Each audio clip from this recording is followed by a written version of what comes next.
नमस्कार। इन खबर में आपका स्वागत है। यूपी विधानसभा में राज्यपाल के अभिभाषण पर बहस के दौरान सीएम योगी आदित्यनाथ ने मथुरा और काशी को लेकर के बहुत बड़ी बात कह दी है। उन्होंने अयोध्या उत्सव का जिक्र किया और उसी क्रम में बता दिया कि काशी और मथुरा क्या चाह रहा है, क्या करने वाले हैं। सबसे पहले सुनिए योगी आदित्यनाथ को। यहाँ तो इस समाज सैकड़ों वर्षों से यहाँ की आस्था केवल 3 के लिए बात कर रही है। 3 के लिए।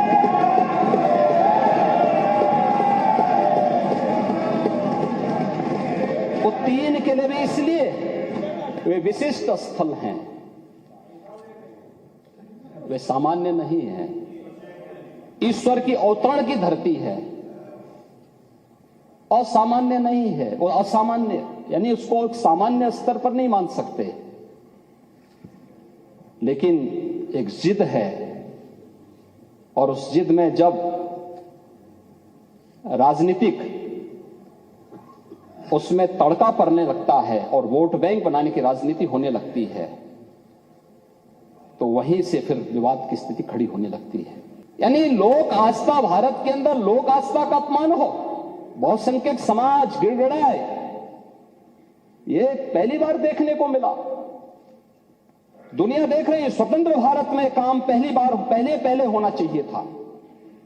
1947 में प्रारंभ होना चाहिए था, और उस आस्था के लिए बार बार गुहार लगाता रहा। हमने तो केवल 3 जगह मांगी, अन्य जगहों के बारे में कोई मुद्दा नहीं था।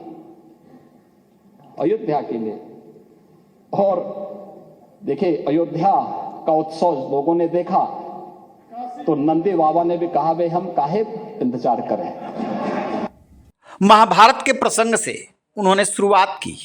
किस तरीके से भगवान कृष्ण प्रस्ताव लेकर के गए थे हस्तिनापुर में, आधा राज मांगा, उसमें कोई बाधा हो 5 गांव दे दो, 5 गांव नहीं दिया, नतीजा सबके सामने रहा। फिर कह रहे हैं बहुसंख्यक इतने समय से गिड़गिड़ा रहा था, हमारी 3 अयोध्या मथुरा काशी दे दो। नहीं, अयोध्या का उत्सव आपने देख लिया, अब नंदी बाबा भी इंतजार के मूड में नहीं है। इशारा एकदम साफ है, जो कुछ ज्ञान वापी को लेकर के चल रहा है और जिस तरीके से व्यास जी के तहखाने में पूजा की इजाज़त मिली है कि आगे कहाँ तक जाने वाला है मामला। और यही बात उन्होंने मथुरा के लिए भी कह दी कि भला कृष्ण कहाँ रुकने वाले हैं।